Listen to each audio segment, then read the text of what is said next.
Hi there, I'm so glad you're here. My name is Melissa Lemon, and today I want to talk a little bit about the importance of authenticity in the home.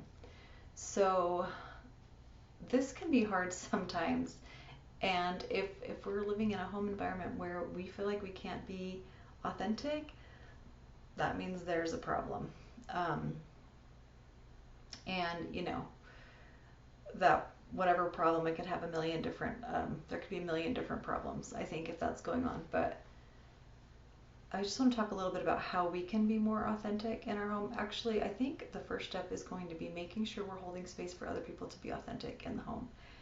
If that means someone wants to dance and sing, then that's what that means.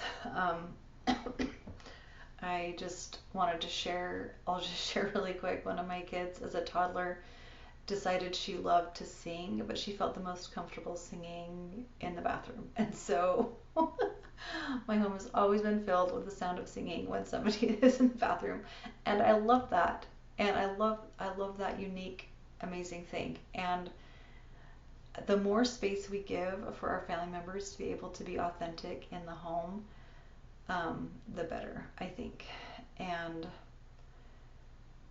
now I just want to say that also sometimes in the home people are a little too comfortable bringing out the sides of themselves that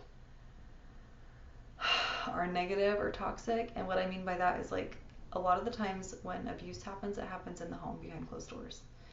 And so I'm not saying be your authentic self and abuse the people in your life.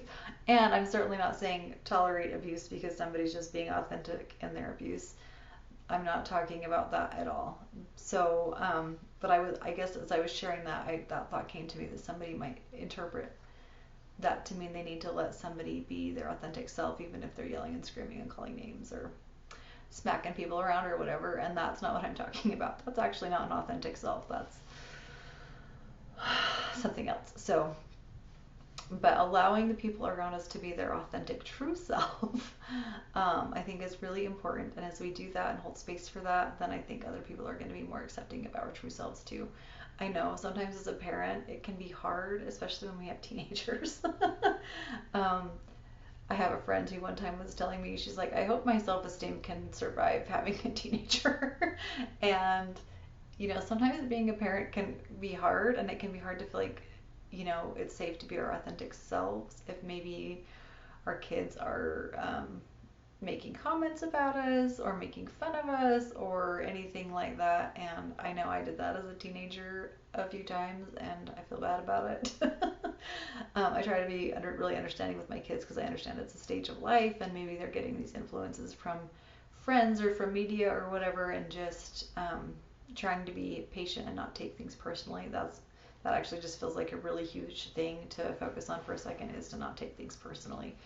If we can learn to not take things personally, then other people's reactions don't affect us so much, and we can still feel comfortable being our authentic self, even if we experience a little bit of rejection or a little bit of pushback or whatever. But being able to feel safe and comfortable in our homes is so important. And I would encourage you to even have a place in your home where you can just be alone sometimes, where you can always feel comfortable being your authentic self no matter what.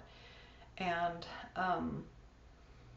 yeah, just, I think this might be a good thing to journal about. So maybe asking yourself some questions and writing down, brainstorming and pondering and writing down some answers, like, what would it take for me to feel truly comfortable being authentic in my home?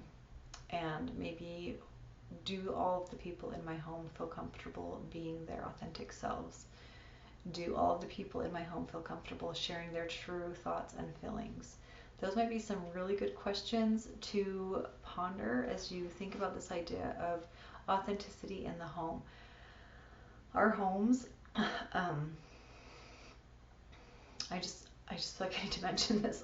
So I'm listening to this podcast right now called Christ in You, but he talks about temples. In one of his first episodes, he talks about, physical temples like structure buildings, religious buildings, and then he talks about how our home is a temple, and then our bodies are a temple too. And obviously the closer that it is to us, the more sacred it is. So our bodies are like the most sacred temple, and then our homes are the second most sacred temple, and then the religious structures would be the third most sacred. And so I really love that concept, and I just started thinking about that as I was sharing, because I think it's important that we take care of these our temples, like our physical body, and becoming more authentic, because we're learning about ourselves, and then our homes, and making them a safe place for people to be who they are, to share how they really feel, places of peace and security and sanctuary and refuge and loving kindness and patience and all the good things that are going to help us raise amazing children and have wonderful lives. That takes place in the home. And anyway, I just think that those are some pondering ideas and some journaling ideas, and something to think about today or throughout this week or throughout this month as we're focusing on authenticity. Thank you so much for listening today, and we'll see you tomorrow. Bye.